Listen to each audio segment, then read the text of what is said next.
بسم الله الرحمن الرحيم وبه نستعين. إن الحمد لله نحمده ونستعينه ونستغفره ونعوذ بالله من شرور أنفسنا ومن سيئات أعمالنا. من يهده الله فلا مضل له ومن يضلله فلا هادي له، وأشهد أن لا إله إلا الله وحده لا شريك له، وأشهد أن محمدا عبده ورسوله وصفيه وخليله، أدى الرسالة وبلغ الأمانة ونصح الأمة وجاهد في الله حق جهاده، وتركنا صلى الله عليه وسلم على المحجة البيضاء ليلها كنهارها لا يزيغ عنها إلا هالك ولا يتنكبها إلا ضال. ثم أما بعد، يا أيها الذين آمنوا اتقوا الله وقولوا قولا سديدا يصلح لكم أعمالكم ويغفر لكم ذنوبكم، ومن يطع الله ورسوله فقد فاز فوزا عظيما. يا أيها الذين آمنوا اتقوا الله وكونوا مع الصادقين.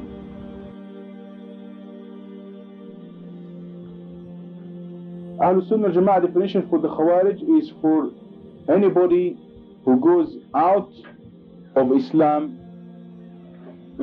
calling Muslims non-Muslims because of their sins and because of their mistakes, or because of what he thinks it's a mistake or a sin. So these are the main three features of the Khawarij. Calling people kafirs because of sins, less than kufr. Spilling the blood of Muslims and leaving the kafirs. And thirdly, going against a legitimate ruler, try to topple him or actually go against him.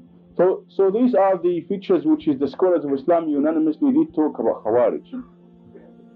Unfortunately, the evil scholars and the people who are working just for the benefit of the ruler other than the benefit of Islam, they left the first two categories, which is that they call people non-Muslims because of sins, and they kill Muslims and they leave non-Muslims, or they fight Muslims and they leave out non-Muslims.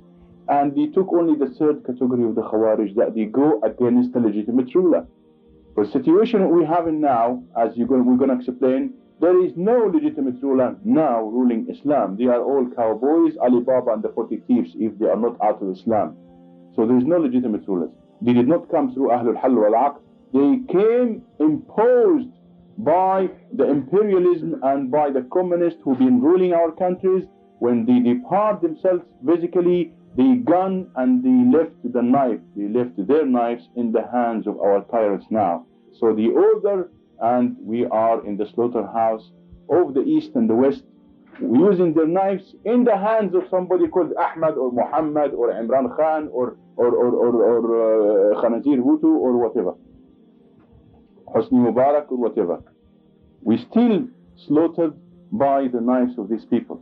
So the first thing, they call these rulers legitimate rulers, and the second, they do using the term Khawarij, that they call anybody enjoying the good and forbid the evil, are telling this is not right, this is haram, this is not Islam. Here is a Khawarij.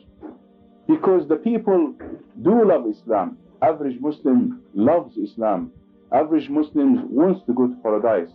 A little bit knowledgeable Muslim, he knows the warning and the threats from Rasulullah ﷺ against the Khawarij. So once one scholar is using that term for the benefit of his ruler, every Muslim will shake to his boots. Why should I be Khawarij? Why should I do this? I will mind my own business. The result of that, my dear brothers, that there is no enjoying the good and forbid the evil in the Muslim society anymore. The accumulation of this silence with the activities of kafir and the activities of munafiqs have resulted that the Ummah has been fragmented, have resulted that the Khilafah has gone, have resulted that we only have in our countries traitors to rule and traitors of scholars to help them. And the result of that, the loss of Jerusalem, the loss of Mecca. Mecca is always under the threat now. The loss of Medina and the loss of any secure Muslim land. Plus our wealth is departed automatically to the banks of the West. And our brothers are all behind bars, the sincere ones. The rest are afraid to talk.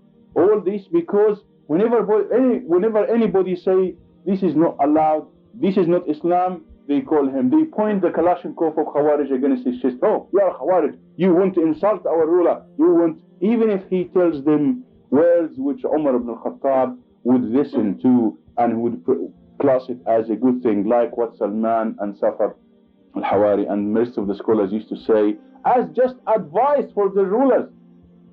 And they end up in prison, and they end up humiliated, and they end up sometimes called Khawarij. Their tapes were being taken from everywhere.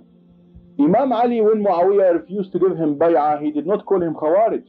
Imam Ali, when Muawiyah radiallahu anhu collected many people to ask for the blood of Osman, he did not call anybody who followed Muawiyah Khawarij. He did not tell him, I am the legitimate Imam and you go out of me and you are Khawarij, I'm going to kill you. No, he didn't say that. He did not call him a kafir. Many people of the followers of Ali, they used to dislike. How come he did not call Muawiyah a kafir? How come? Then Muawiyah starts fighting with Ali, start cursing Ali on the members. However, that was not actually approved by Imam Ali, but yet they asked him, why don't you curse Muawiyah also as he cursed you? He said, no, we don't do that. Who has the right to curse? As I'm giving you the story, think. Who has the right to curse who? The one who go out of a Khalifa, a legitimate Khalifa, a Khalifa who is related to Rasulullah sallallahu alaihi wasallam? Is he the one who have the right to curse if there's any curse should be? Or the one who is gone out of his way? Who has the right to curse? Ali ibn Abi Talib or Muawiyah? But although Ali is more to that but he did not do it. Why? He been asked. What are they then?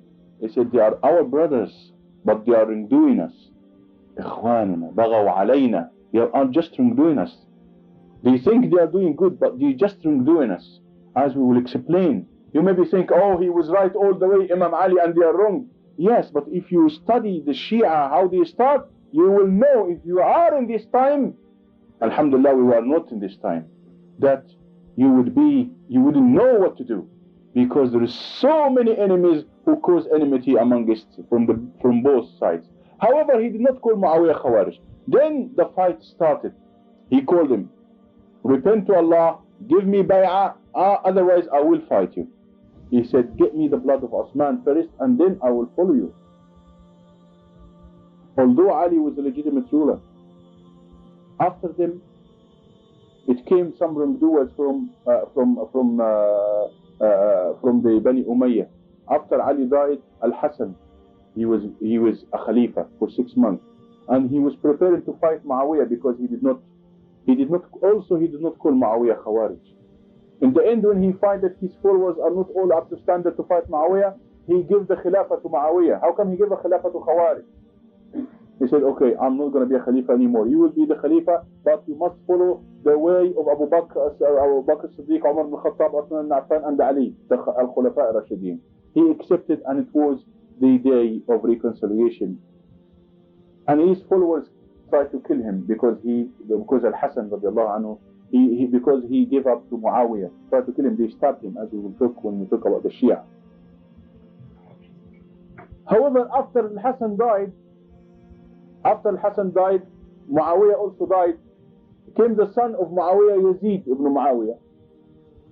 Yazid ibn Muawiyah, he have done many mistakes. Even some of the people of the history, some of them they curse him, some of them they say bad, and Allahu Akbar. However, Yazid al-Hussein, the grandson of Rasulullah sallallahu alaihi wasallam, he's being given some message from Kufa. You are supposed to be the Khalifa. He's not. Come, we will support you. So he went there and he gathered his people. Although the advice was against that, Ibn Abbas said to him, no, don't do that. He didn't say to him, don't do that because you're going to be Khawarij. He said, don't do that because this mistake is done by this Khalifa. And the people you're going to support you are the same people who have killed your brother, killed your Ali ibn Abi Talib, and make a lot of problem for him. And the same people who are, Ali ibn Abi Talib was killed by the Khawarij again. So when Yazid when Al-Hussein want to go out of Yazid, and Yazid was a Khalifa, they took the bay'ah for him by sword. They said, if you don't give bay'ah, I will kill you. However, they gave him the bay'ah, and then he asked Al-Hussein to give him bay'ah. He said, no, I'm not going to give you bay'ah. And he went to Kufa to get his supporters. Ibn Abbas, he didn't tell him, oh, don't go out of the Khalifa because you're going to be a Khawarij. If you want to go, and if you want somebody to support you, go to Yemen. So he's telling him to be a Khawarij. Is he telling him to be a Khawarij? No. Because Ahlul Sunnah wal Jama'ah differentiate between khuruj, between you go out of a Khalifa or you go out of Islam. But the evil scholars, what we live in now, they don't distinguish between that. They know the truth, but they are trying to tell you if you go out of Arura, you are a Khawarij. No, Ahlul Sunnah wal Jama'ah, they differentiate between whoever. The Khawarij is the person who goes out of Islam in his idea. The Khawarij is the person who calls Muslims kafirs because of their sins. The Khawarij who kills the people of Islam and leaves the people of non-Muslims. The Khawarij who goes out of a legitimate Khalifa if he is doing good. But if he's not doing, but going away from a Khalifa because of some wrongdoing or because of some idea, nobody have called this Khawarij. Never have been in the history. And here is Al-Hussein, he's gone out of Yazid. And he was killed. Did anybody call Hussein Khawarij in history? The son of Rasulullah ﷺ is a Khawarij. And it's known that he was going to fight. He got his own army. Did anybody call his followers Khawarij? After Yazid, he came Abdullah ibn Zubayr ibn al-Awwam. Abdullah, the son of Zubayr ibn al-Awwam, the first child to be born in Medina for Muslims. Until the rumor said that the Jews have been black magic against Muslims, they will never have a boy child. And that was the first son. The son of Asma bint Abi Bakr, the son of Asma. You know who's Asma? Asma, the daughter of Abu Bakr, that's Ibn Faqayn. Well, many hadiths with regard to Asma. Allahu Akbar. Again, he went out of Yazid. He went out of the Khalifa. And he was given bay'ah as well in Mecca.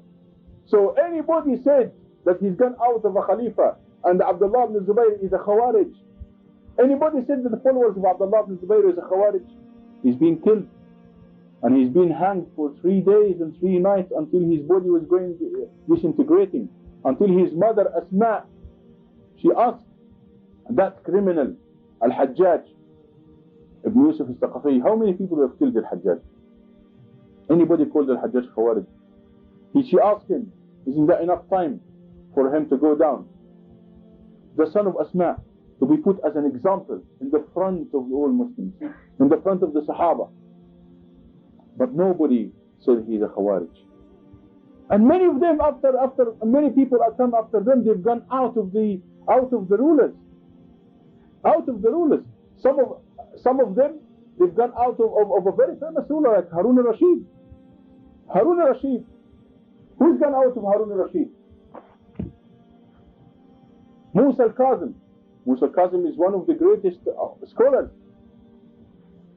The son of Muhammad al-Baqir. The grandson of Muhammad al-Baqir. He's gone out of the Khalifa Harun al-Rashid and he was arrested. And he was killed in prison.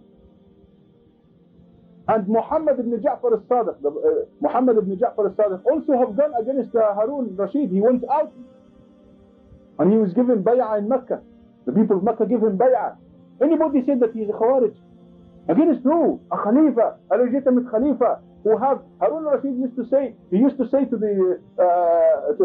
the sky when he sees some cloud, he said, you can go east to west, wherever you're going to drop your water, your goods will come to me. Because of his army everywhere doing jihad against the kuffar everywhere. Did anybody say, oh, you're making a problem for a Khalifa who is doing jihad and who is doing that and he's doing this and you are killing the Muslim people and you living alone? Against Harun al-Rashid. Allahu Akbar. And also Al-Hussein, the grandson of Al-Hassan. Al-Hassan is the son of Ali. He had grandson, is called Al-Hussein. Again, he's gone out of Al-Khalifa Al-Hadi until he was killed. He was killed and he was left without being buried. Until the small flies, the small bird was eaten from his body in the front of people. Nobody dares to bury him. Has anybody from the scholars of Islam have called him a Khawarij? No. Because the scholars of Islam, they differentiate between going out of a legitimate Khalifa because of something doing and going out of Islam and going out of Islamic ideas. These people, they say these rulers are wrongdoers. although they've been doing jihad, although they've been applying the Sharia, although that they said there is some wrongdoing going about, there is some unfair distribution of the wealth, there is some this and that, and they've gone out of their way. But they will never call Khawarij. They have the same, they believe Allah is in the Sama, they believe in jihad, they believe in everything. All what they believe is that we should not keep quiet about some wrongdoing. Were they called Khawarij? No. Come a bit further to our time to see how much dirty our scholars are nowadays. Very dirty, disgusting. Come a bit clearer, come a bit nearer. In the time of Muhammad ibn Abdul Wahhab, what was the Khilafah? The Osman Khilafah. There's a hadith of the Osman Khilafah that one of the best amirs will be from amongst the Osman Khilafah. Khayrul Amir, Amir al-Fath. The best Amir is the Amir al-Fath, the one who will conquer, who will take over Constantine, the land of Hercules. The best army is that army, and the best Amir is that Amir from the Osman Khilafah. Who's gone against the Osman Khilafah? Muhammad ibn Abdul Wahhab, with the family of Al Saud. He was strict. Yes, he went to enjoin the good and forbid the evil, because there were many grave worshippers. But he's gone against who? A legitimate Khalifa. To give the rule to who? To the cowboys of Al Saud. Did anybody from the scholars call him Khawarij? And he really destructed the Ottoman Khilafah. And the descendants of Muhammad Abdul Wahhab, rahimahullah, he was doing what he thinks he was good. His belief is good, his aqidah is good. But he's done a mistake. Because many of the scholars before him, they have gone against the Khilafah to enjoin the good and forbid the evil, and then they hand over the power again to the Khalifa. Like the scholar in the time of Imam Ahmad ibn Hanbal, when there is a lot of killing and wrongdoing and kidnapping women, then he said to his students, no longer we're going to stay here in the mosque teaching while all these haram things happen around us. Then he took his students and he was enjoying the good, forbidding the evil, and he was killing the people who were ambushing Muslims, until somebody said to the Khalifa, he's going to get stronger and stronger, and he will come attack you to change, to take power. Then he sent him an army and he killed him. What did Imam Ahmad say about him? He's a Khawarij? No. He said, Rahimahullah, jada bi nafsih, may Allah give him mercy. He has sacrificed himself and his knowledge because of enjoying the good and forbidding the evil. In many times when the Khalifa, it is not enough reasons to go out of him, out of his path, or to go against him. Many scholars, many knowledgeable people, they go enjoying the good, forbid the evil, then they hand power again to the Khalifa. Muhammad ibn Wahhab did not do that, because Al Saud, they wanted the power, and he wanted to clean the peninsula from shirk. And the result of that, the destruction of the Ottoman Khalifa, the Ottoman Khilafah. Destruction of the Ottoman Khilafah is coming to its 80 years now.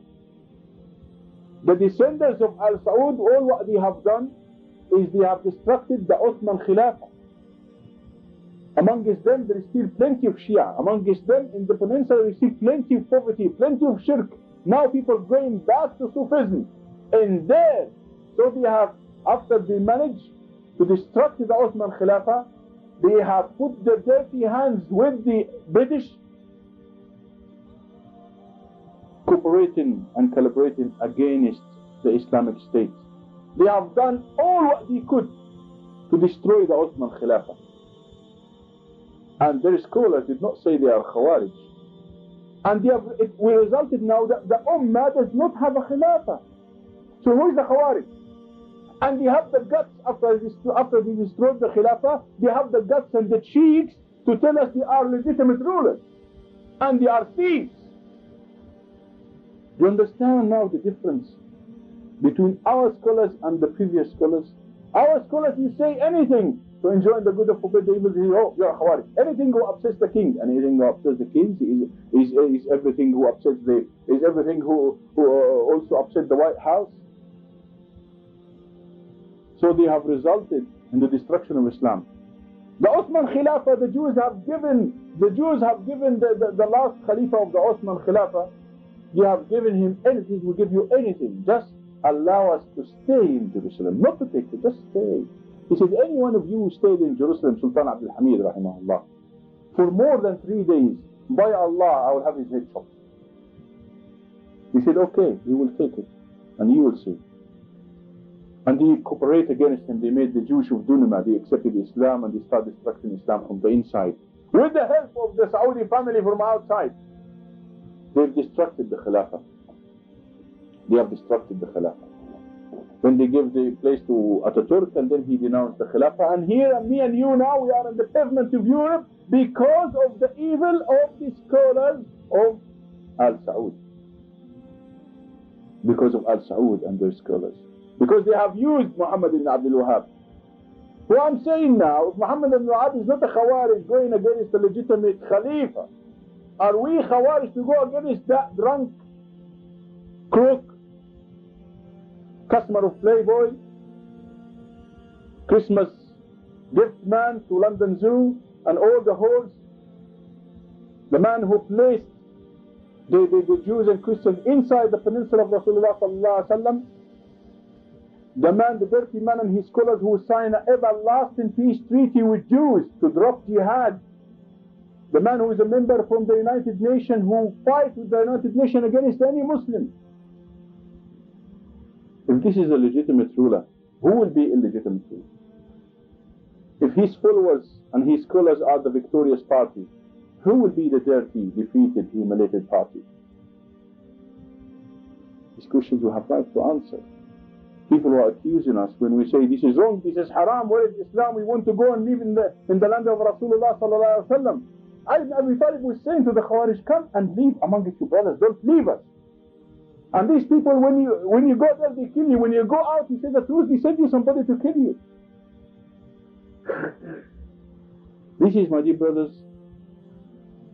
the hadith which is concerning the Khawarij, the category of the Khawarij, the history of the Khawarij, and what the ulama have said about the Khawarij, and what the difference between the people who go out of a Khalifa, even if he's a legitimate Khalifa, and the people who go out of Islam. Many brothers, sincere brothers, they don't know these differences. Because of the evil scholars, they tell them, oh, you're going to call the ruler non-Muslims, and he's it's a kufr dun a kufr. It's not true. When the Khawarij said to Ali, to Ibn Abbas, they said to him, some of them, they are not ruled by, they didn't rule according to Islam. So isn't that kufr? He said, it is not the kufr which you are thinking of. Look at this word. It is not the kufr which you are. What does it mean, you are? It means it's a certain condition for a certain time. It's a fatwa. It is not hukm al-shar'. Hukm al-shar' is whatever is good for every time. And then when its condition applies, then it can apply as a fatwa. The fatwa is two things. Is the reality and what Allah said about the matter. Is our reality is the same reality of Ali ibn Abi Talib and Muawiyah? Do we have Ali ibn Abi Talib and Muawiyah or anybody near them or anybody apply the Sharia like them? They have appointed two people to think Islamically and to judge, and these two people have gone against Islam according to their understanding. They did not put the Sharia in the dustbin. They did not put the red pen in the Quran. They did not legislate other than Allah's Sharia. So how come you use this fatwa for different place, for different people, for different purpose, and against your own brothers, anybody who enjoying the good and forbid the evil? Rasulullah sallallahu alaihi wasallam said, my ummah will never unify in error. You want us to follow you, to all of us to be unified in error, that we all accept that Jews stays in the in Palestine forever, and and the Christians and the Jews stay in the peninsula forever, and there is no jihad against them forever. Who's misguided and who's guided and who's saying with the Quran and the Sunnah? Do you want us to unify in that error for you? You are not even saying it's an error.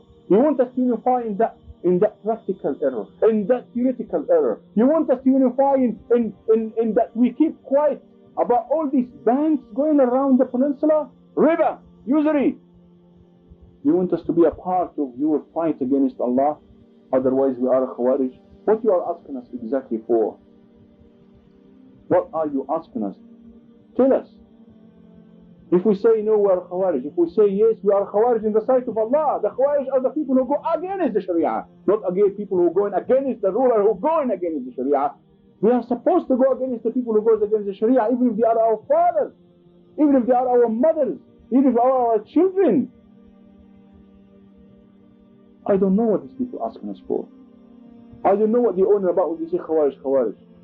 But I know that they are evil, and I know they are the result of every evil. And now, the dirty scholars of Arabia are just about again to sign another golden egg for the Kafirs, which is to introduce tax for people. Tax. You know what legitimately making tax is kufr? You know that? And Rasulullah ﷺ, when the women were stoned to death, and somebody said, oh, the blood of a adulterer have came into my clothes. Then Rasulullah ﷺ said to him, what? He said, wallahi, she repented. Her repentance, if it's distributed amongst the whole Medina, would be enough for them. Her repentance, if a person who is a tax collector, if a person who is a tax collector repents to Allah, Allah will accept from him. It shows you how much a tax collector needs to repent. How big is the sin of a tax collector? What about a tax legislator? And instead of people paying the zakah, they ask them to pay the tax. Why do you want to reduce the tax? Because they want to pay the bills, to kill their own brothers in Iraq and anybody else whom the Jews and Christians they don't like and they dislike. Allah asks you, what have you done with the usury you've seen everywhere? What do you tell him? I open a bank account. I had a Barclay card. But I was not taking riba. I was leaving them riba because I'm a fool. I give them my money and also I give them the interest. What's that? No, I've stopped it. I've banned it. I knocked it down. And this is what Muslims have to do. It's dangerous. It's going upside down now. And you find in the same family, you find now a good practicing Muslim, and you find a semi-naked sister, his sister, and his brother is a judge, and his other brother is a policeman, and the other brother is an atheist, he doesn't believe in anything. And one of them, and the other brother is applying for off license. This is in the same family. Who is the Khawarij? Is our rulers, the people who kill Muslims and leave alone Kafirs, the people who go out of the Sharia, the people who are controlling us and trying to make us a booty for the West and for the East. Those are the Khawarij, which Rasulullah said that the best murderer by their hands, the best shaheed is the one who's killed by their hands. The best ajr you do by fighting them. In the other hadith, as we said, he said, if you know what reward has been written on the tongue of Muhammad for fighting these people, you will probably don't do anything else in Islam. It's a very big, large reward. A very big, large reward. If I tell you that half an hour fighting these people, or even teasing these people, is better than hundreds of years of worship.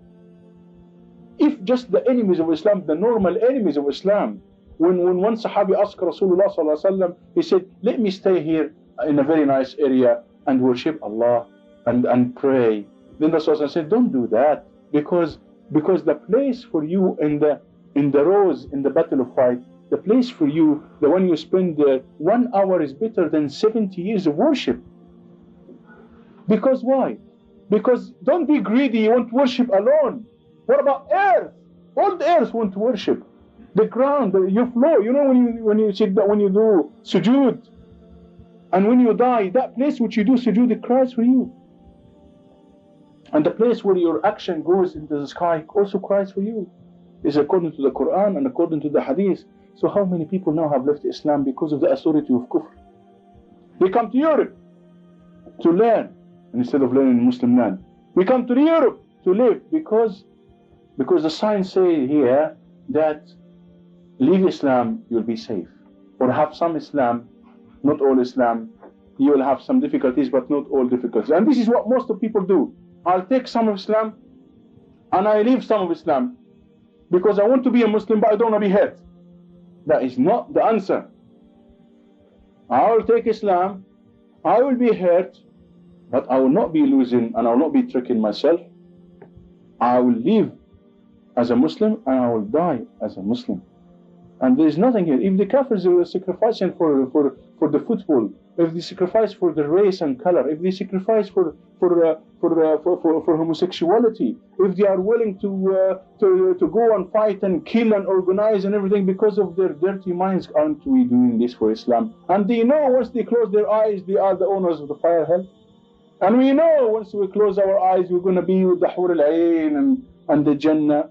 So if we do believe, is it the action for a belief? So I said, we must have respectable leaders. And no leader is respectable when all brothers and sisters are humiliated in prison just because they say, La ilaha illallah, this is haram. How come you want us to live inside the haram? Come, put in prison, oppress them, take their money, don't play with their children, don't support them. Now in Egypt, if you know some poor families in Egypt and their husbands are in prison, if you send some money, you will get 15 years in prison.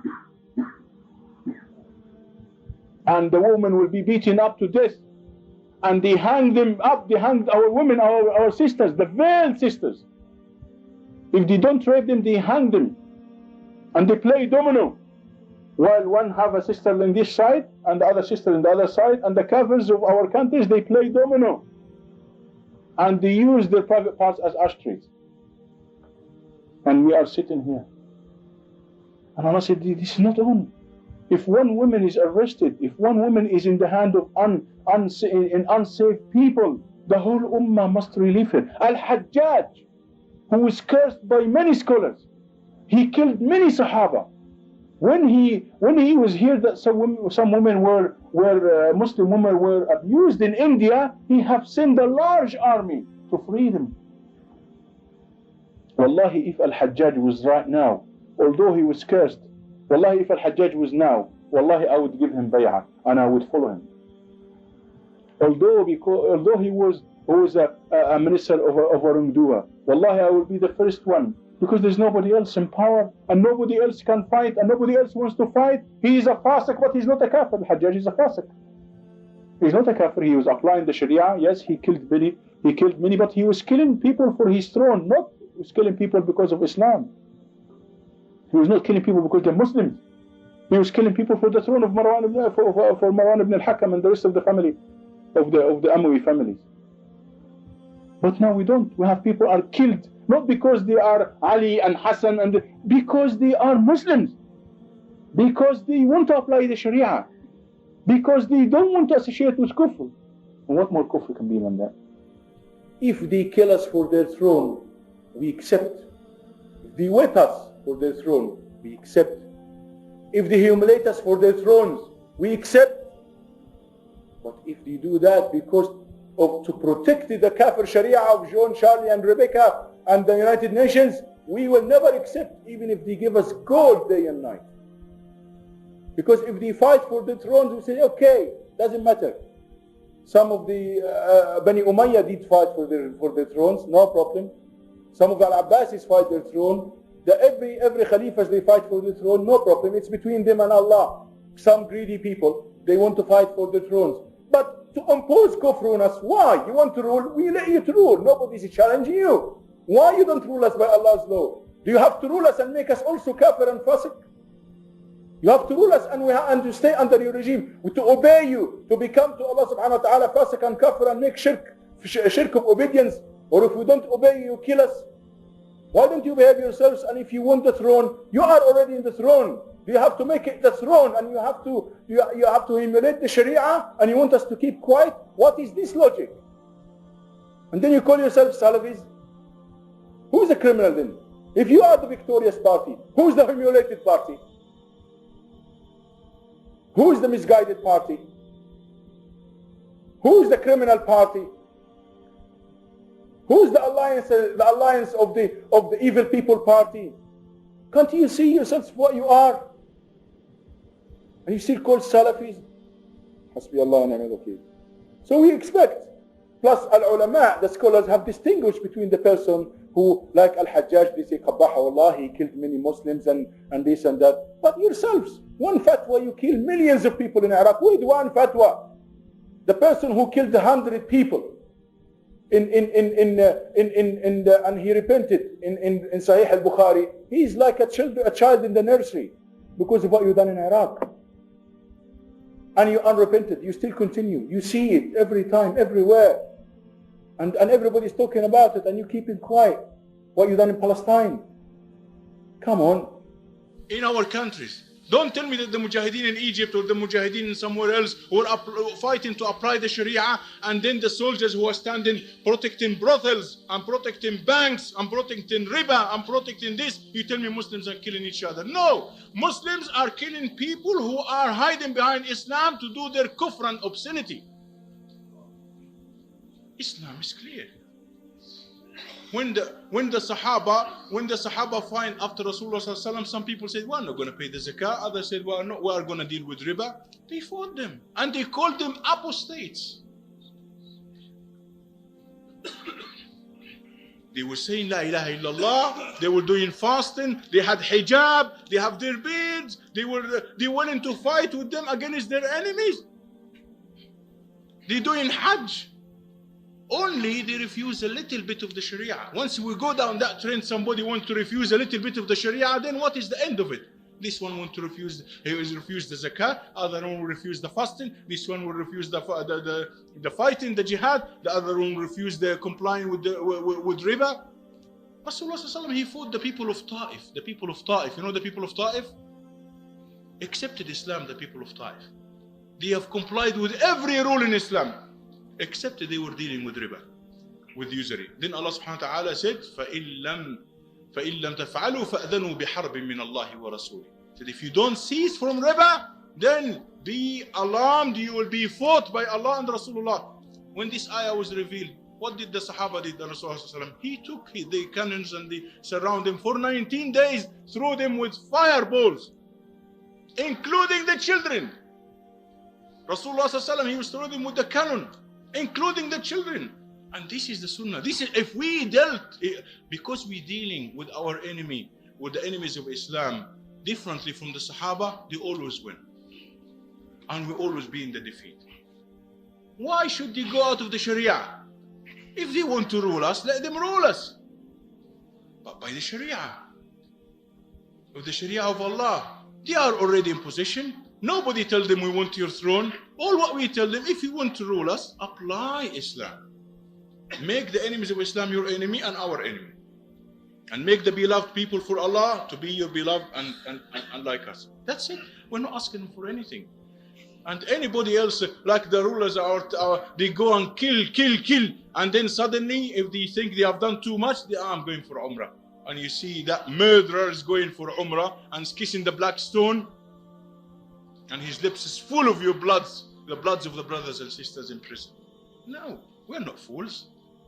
We're not fools. We deal with people for what they are. If they show kufr, we have no access to their hearts. We deal with them as we deal with kafirs.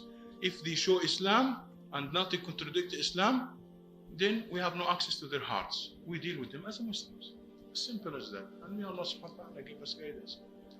But our brothers who apply the Sharia, they need our support.